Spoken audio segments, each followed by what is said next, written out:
Hello, मैं विकास Rajora.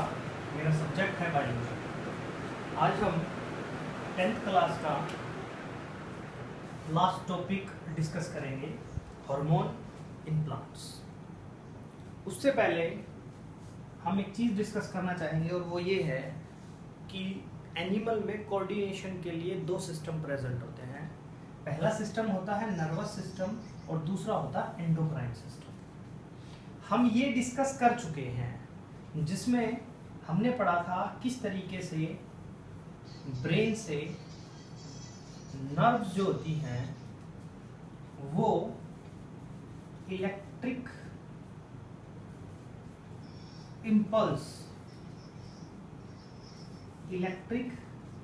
Impulse जो है वो ट्रांसफर करती है एक जगह से दूसरी जगह पर।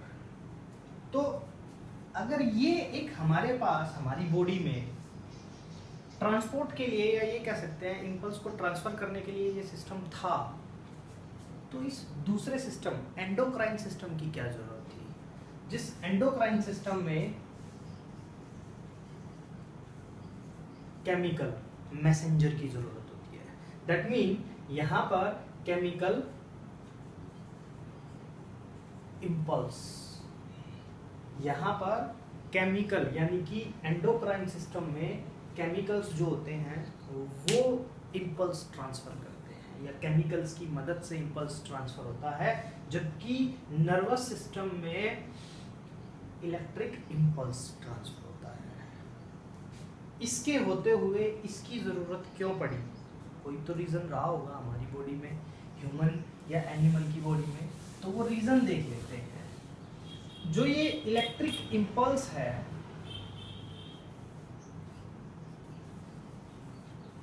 इसकी दो लिमिटेशंस हैं, या कह सकते हैं इसमें कि इसकी दो कमियों के कारण यहां पर हमें केमिकल इम्पल्स की जरूरत पड़ी। और वो क्या है दो? एक, जो ये हमारा नर्वस सिस्टम है ये हमारी बॉडी की हर सेल तक नहीं पहुंचा हुआ है। मतलब जो नर्व हैं वो बॉडी की हर सेल तक इम्पल्स कंडक्ट नहीं कर सकती, क्योंकि ये वहां तक जहां तक नहीं पहुंची है वहां तक ये इम्पल्स ट्रांसफर नहीं कर सकती। एक लिमिटेशन तो हो गया ये कि हर सेल तक नर्व नहीं पहुंची हुई है, तो इसीलिए वहां पर इम्पल्स कैसे जाएगा? Electric impulse is not possible. दूसरा, अगर दूसरी लिमिटेशन की बात देखें तो मैंने आपको फर्स्ट वीडियो में ये बताया था how the impulse travel into nerve. Nerve में इम्पल्स कैसे ट्रेवल होता है, नर्व में के थ्रू जो होता है इम्पल्स कैसे जाता है। तो यहां एक बार फिर से देख लेते हैं। ये एक नर्व है, फॉर एग्जांपल ये ब्रेन है। ब्रेन से इस नर्व के पास इम्पल्स चला गया। फॉर एग्जांपल ये मोटर नर्व्स हैं और इन्हें इन मसल्स को इम्पल्स देना है, यानी कि इंफॉर्मेशन देनी है। तो अगर आप ध्यान से देखेंगे तो क्या हुआ था, हमारे कनेक्शन क्या बना था? ये एक नर्व के डेंड्राइट्स हैं, दीज आर द डेंड्राइट्स। मैंने समझाने के लिए बताया डेंड्राइट्स। ये हो गए एक्सोन और ये हो गए नर्व एंडिंग। और इस नर्व एंडिंग और दूसरी एक्सोन यानी कि ये है डेंड्राइट्स। तो एक फर्स्ट नर्व की तो डेंड्राइट्स और फर्स्ट नर्व की तो नर्व एंडिंग और दूसरे की डेंड्राइट्स, इन दोनों के बीच में गैप था और उस गैप को हमने क्या कहा था? साइनैप्स। इसका मतलब गैप था। गैप मीन कि जो इम्पल्स जा रहा था कंटिन्यू नहीं था, वो डिसकंटिन्यू हो गया है। अब यहाँ पर कैसे? फॉर एग्जांपल यहाँ पर देखो, ब्रेन से इम्पल्स, यहाँ पर गया केमिकल से वापस डेंड्राइट्स में इलेक्ट्रिक में चेंज हो गया। इलेक्ट्रिक में डेंड्राइट में फ्लो करेगा। डेंड्राइट से कहाँ जाएगा? एक्सोन में जाएगा। एक्सोन से कहाँ जाएगा? Nerve ending. यहाँ इसको थोड़ा और बड़ा कर लेते हैं, इसको बड़ा कर लेते हैं, ये नर्व एंडिंग। अब नर्व एंडिंग और डेंड्राइट्स, इसके बीच में ये हो गया गैप, ये हो गया गैप। इसका मतलब गैप होने के कारण वापस इसको इंपल्स जनरेट करना पड़ेगा, इलेक्ट्रिक इंपल्स फिर से जनरेट होगा और देन फिर वो ट्रेवल करेगा, फिर यहां जाकर इलेक्ट्रिक फिर खत्म हो जाएगा, डेंड्राइट्स में जाकर फिर जनरेट होगा। दैट मीन वो डिसकंटिन्यूअस प्रोसेस है, कंटिन्यूअस प्रोसेस नहीं है। फास्ट है, मानते हैं हम फास्ट है, लेकिन डिसकंटिन्यूअस है, कंटिन्यूअस प्रोसेस नहीं है। तो ये दो लिमिटेशन है इस नर्वस सिस्टम की, या हम ये कह सकते हैं इलेक्ट्रिक इंपल्स की दो लिमिटेशंस हैं। इसीलिए हमें ज़रूरत पड़ी एंडोक्राइन सिस्टम की। एंडोक्राइन सिस्टम किस चीज का बना होता है? हमारा एंडोक्राइन सिस्टम बना होता है ग्लैंड्स का, ग्लैंड्स। अब एक और एग्जांपल मैं थोड़ा सा इससे समझाना चाहूंगा इलेक्ट्रिक और केमिकल में। जैसे फॉर एग्जांपल अगर हम अपनी ग्रोथ पर ध्यान दें तो जो हमारी ग्रोथ है वो इलेक्ट्रिक इंपल्स की वजह से होती है या केमिकल इंपल्स की वजह से होती है या केमिकल कोऑर्डिनेशन की वजह से होती है। एक इलेक्ट्रिकल कोऑर्डिनेशन हो गया, एक केमिकल कोऑर्डिनेशन हो गया। अगर हम अपनी ग्रोथ देखें तो इलेक्ट्रिक के थ्रू नहीं हो सकती। ऐसा थोड़ी होगा हम आज सोए सुबह उठे तो 4 इंच लंबे हो गए, तो ऐसा नहीं होता। हमारी ग्रोथ बचपन से, हम जब बच्चे होते हैं और फिर धीरे धीरे बड़े होते हैं, तो जो धीरे धीरे बोला मैंने, जो धीरे धीरे का रीजन क्या है, वो है केमिकल, और वो ग्रोथ कंटिन्यूअस चलती है। फॉर एग्जांपल एक एज तक हमारी हाइट रुक गई, लेकिन ऐसा थोड़ी होता कि हम साइज में बढ़ना बंद हो जाते हैं। तो वो जो ग्रोथ और डेवलपमेंट है वो कंटिन्यूअसली चलती रहती है। लेकिन अगर प्लांट के केस में कहें तो प्लांट के केस में वो कंटिन्यू होती है, लेकिन जो एनिमल्स होते हैं उसमें वो लिमिटेड होती है। लेकिन वो लिमिटेड भी होती है तो इसका मतलब ये नहीं होता कि वो एक टाइम पर जाकर, अगर हम हाइट की बात कहें तो रुक गई, लेकिन डेवलपमेंट या ग्रोथ की बात करें तो वो रुकी नहीं। आदमी मोटा पतला ये होता रहता है। तो वो किसकी वजह से? सिर्फ इस केमिकल कोऑर्डिनेशन की वजह से। चलो अब देखते हैं इस केमिकल कोऑर्डिनेशन में क्या आता है। तो जो एंडोक्राइन सिस्टम है हमारा, ये एंडोक्राइन सिस्टम बना है हमारा ग्लैंड्स का। ग्लैंड्स क्या है? ग्लैंड्स जो होती हैं ये ग्रुप ऑफ सेल्स होती हैं, या फिर एक सेल मॉडिफाइड होकर केमिकल सीक्रेट करना स्टार्ट कर देती है, और उस केमिकल को बोलते हैं हम hormone. What is hormone? It is a non nutrient chemical which transfer the signal or give the signal to the cell or tissue is called hormone। तो हमारी बॉडी में कौन कौन सी ग्लैंड है और वो कौन कौन से हार्मोन सीक्रेट करती है, ये आज हम पढ़ेंगे। हमारी एनसीईआरटी में 4 ग्लैंड्स दे रखी है, और 4 ग्लैंड से जो हार्मोन 5 टेस्टिस और ओवरी, मेल और फीमेल में अलग अलग होती हैं। तो 5 ग्लैंड हैं। इन 5 ग्लैंड से कौन से हार्मोन सीक्रेट होते हैं, उनके क्या फायदे हैं और नहीं होंगे तो क्या नुकसान है, ये सारी चीज़ें आज हम देखेंगे। चलो तो शुरुआत करते हैं सबसे पहले पिट्यूटरी ग्लैंड से। सबसे पहली ग्लैंड है हमारी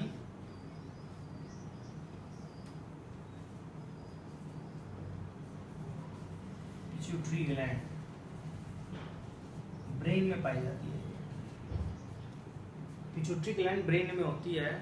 ये एक हार्मोन सीक्रेट करती है, और उस हार्मोन का नाम है ग्रोथ हार्मोन। क्या करता है ये हार्मोन? ये हार्मोन हमारी हाइट बढ़ाता है। पिट्यूटरी ग्लैंड अगर ग्रोथ हार्मोन नॉर्मल सीक्रेट करती है तो हाइट कैसी हो जाएगी? नॉर्मल। और अगर एक्सेस में सीक्रेट करता है तो खली बन जाएगी, यानी कि बहुत ज़्यादा हाइट हो जाएगी। ठीक है। और अगर लेस सीक्रेट करता है तो आदमी कैसा होगा? ड्वार्फिज्म, यानी कि बोना। नॉर्मल सीक्रेट हो रहा है ग्रोथ हार्मोन तो नॉर्मल हाइट, ज्यादा एक्सेस में होगा तो ज्यादा लंबी हाइट हो जाएगी, और अगर कम होगा तो ऑब्वियस सी बात है आदमी छोटा हो जाएगा। तो ये था पिट्यूटरी हार्मोन का एक रोल। इसके अलावा पिट्यूटरी ग्लैंड जो होती है वो मास्टर ग्लैंड होती है, बहुत सारे हार्मोन सीक्रेट करती है। हमने एक एग्जांपल लेकर उसको देखा है। नेक्स्ट ये थी पिट्यूटरी ग्लैंड। उसके बाद बात करते हैं, हमारी नेक्स्ट ग्लैंड है थायराइड ग्लैंड।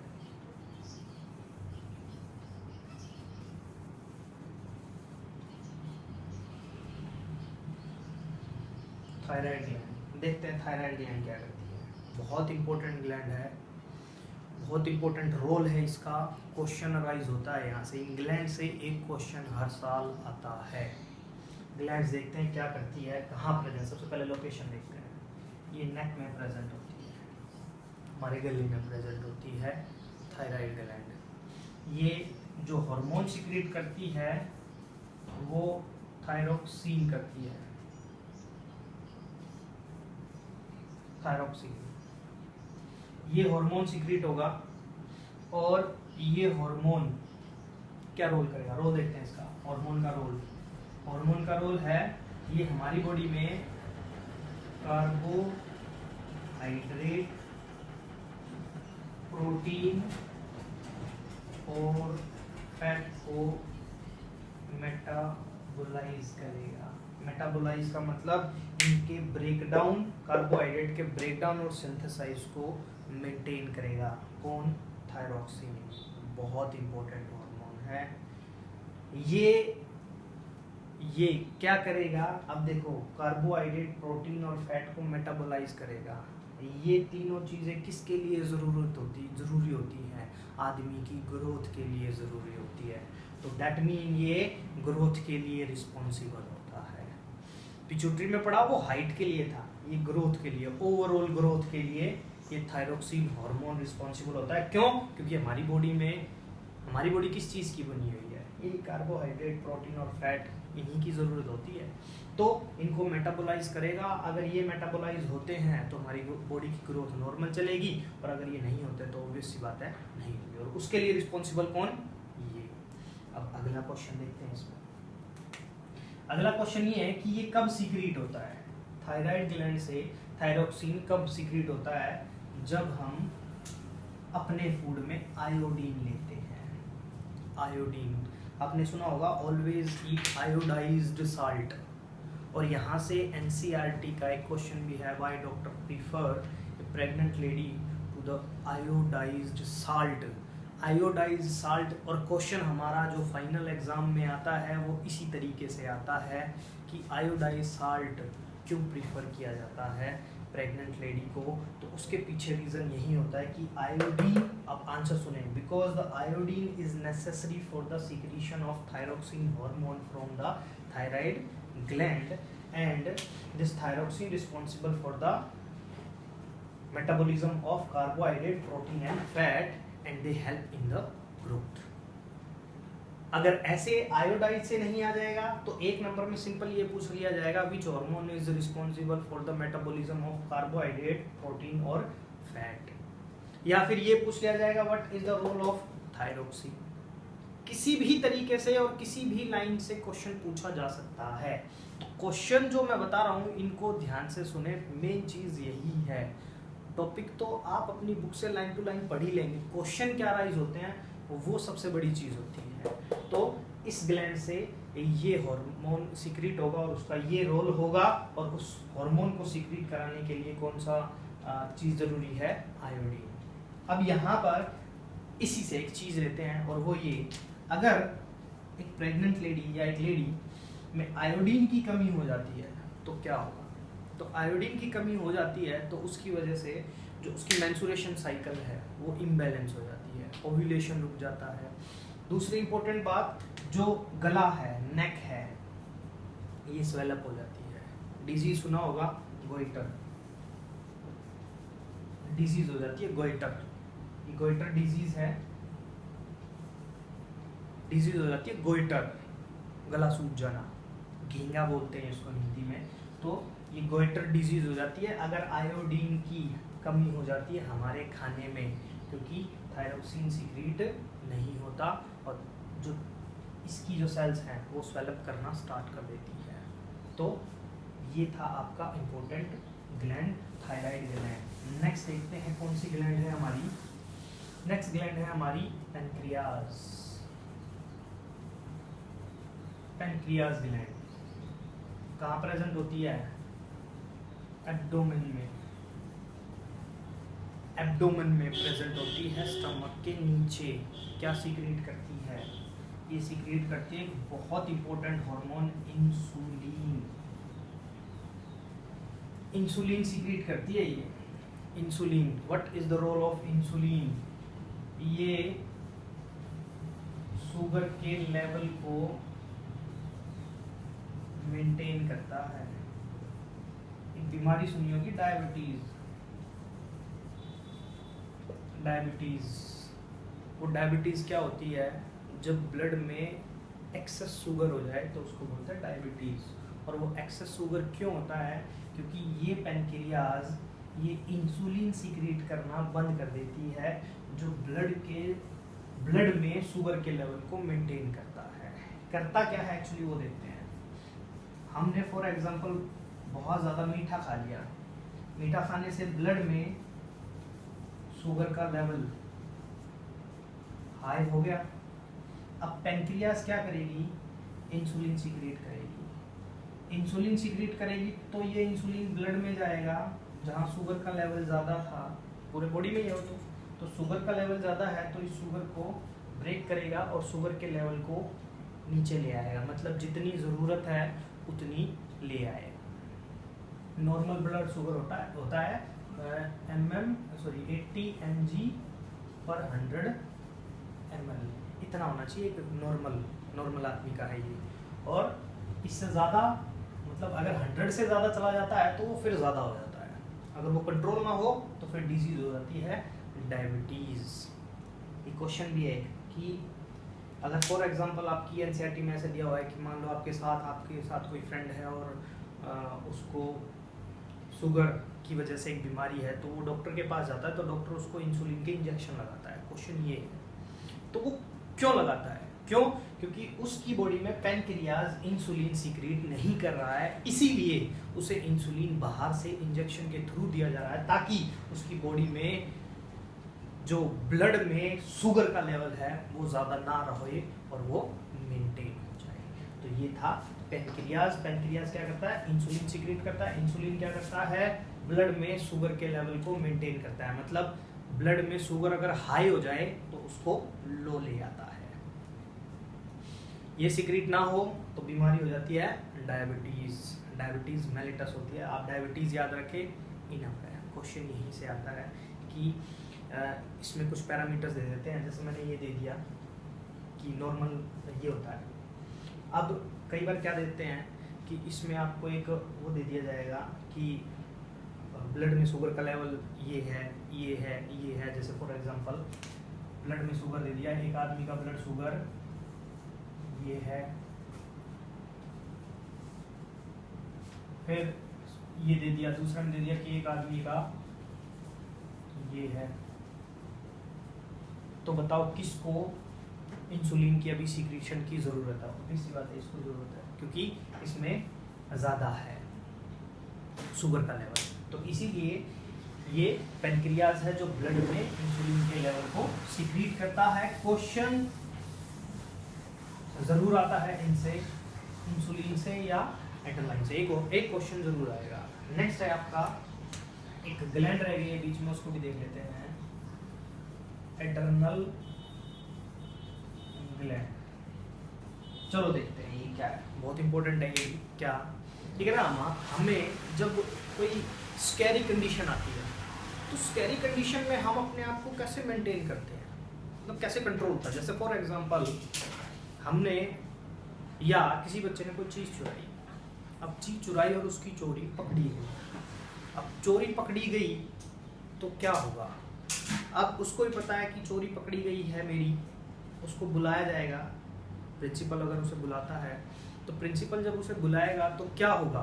उस बच्चे को देखेंगे और उसको चेक करें, उस बच्चे को देखें। या आपने खुद भी नोटिस किया होगा, अगर हमारे सामने को कुत्ता वो पीछे पड़ गया है, हम कहीं से जा रहे थे और एक कुत्ता हमारे पीछे पड़ गया या हमारी तरफ भौंक रहा है, तो स्कैरी कंडीशन आ गई। तो उस कंडीशन में क्या होता है? उस कंडीशन में ये होता है कि हमारा जो ब्लड प्रेशर है, यानी कि जो हमारा बीपी है वो क्या हो जाता है, हाई हो जाता है, हाई हो जाता है। क्यों हुआ? वो इस एड्रेनालाइन ग्लैंड की वजह से। क्यों? क्योंकि इस एड्रेनालाइन ग्लैंड ने एक एड्रेनालाइन हार्मोन सीक्रेट किया। ये एड्रेनालाइन हार्मोन क्या करता है, ब्लड में मिक्स हो जाता है और ब्लड प्रेशर बढ़ा देता है। ब्लड प्रेशर कैसे बढ़ाएगा? जो बीट है, किसकी बीट, हार्ट बीट, उसको हाई कर देता है। तो सीक्वेंस में देखते हैं, एड्रेनालाइन सीक्रेट हुआ, एड्रेनालाइन सीक्रेट हुआ तो ब्लड में हुआ, ब्लड कहाँ जाएगा, हार्ट के पास जाएगा, हार्ट की बीट क्या हो जाएगी, हाई हो जाएगी। हाई बीट क्या करेगी, हाई बीपी कर देगी। हाई बीपी क्या करेगा, हाई बीपी क्या करेगा, फंक्शन किसको करना होता है हमारी बॉडी में, मसल्स को। तो जो ब्लड है वो बहुत ज्यादा किसको सप्लाई कर दिया जाएगा, मसल्स को। स्किन और जो डाइजेस्टिव सिस्टम है वहां पर कम हो जाएगा, क्योंकि अब जरूरत किसको है ज्यादा ब्लड की, इस मसल्स को।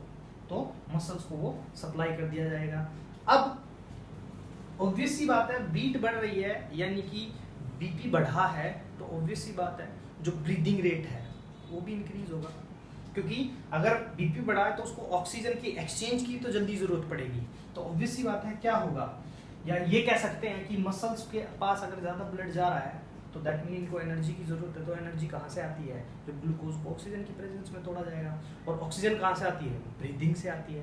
तो ब्रीदिंग रेट भी क्या हो जाएगा, हाई हो जाएगा। तो इसने क्या कर दिया, ब्रीदिंग रेट, हार्ट बीट बढ़ा दी, ब्रीदिंग रेट बढ़ा दिया। स्वेटिंग, ये अनदर हम और एग्जांपल ले सकते हैं, स्वेटिंग, पसीना आना स्टार्ट हो जाता है, जो प्यूपिल है वो बड़ा हो जाता है।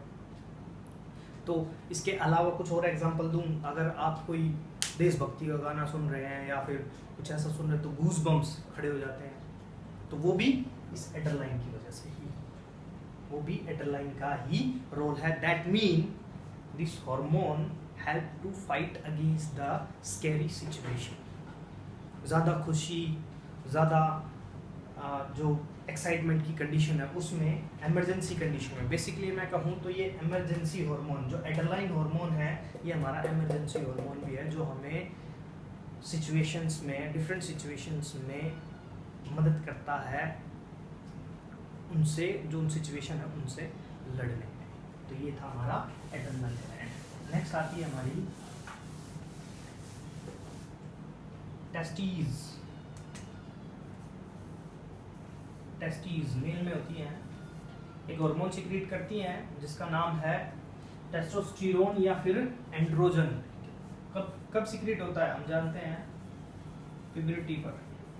जो प्यूबर्टी की एज आती है यानी कि 12 से 14 साल की एज होती है, तो उस टाइम पर जो मेल होता है उसमें मेल कैरेक्टर आने स्टार्ट हो जाते हैं, जैसे फॉर एग्जांपल दाढ़ी मूंछ हो गए, प्यूबिक हेयर का ग्रो होना, मसल्स का स्ट्रॉन्ग होना। तो उसके पीछे कौन रिस्पॉन्सिबल होता है, टेस्टिस से सीक्रेट होने वाला hormone androgen, that is testosterone. ये हार्मोन सीक्रेट होगा ब्लड में, और प्यूबर्टी के बाद जो चेंजेस हैं मेल में, उन चेंजेस के लिए ये रिस्पॉन्सिबल होगा। नेक्स्ट आता है आपका ओवरी। तो ओवरी की बात करें तो ओवरी हार्मोन सीक्रेट करती है एस्ट्रोजन। ये एस्ट्रोजन हार्मोन जो है ये सीक्रेट होता है फीमेल में इन प्यूबर्टी। प्यूबर्टी 12 से 13 साल की जो एज होती है उस प्यूबर्टी में ये एस्ट्रोजन सीक्रेट होगा।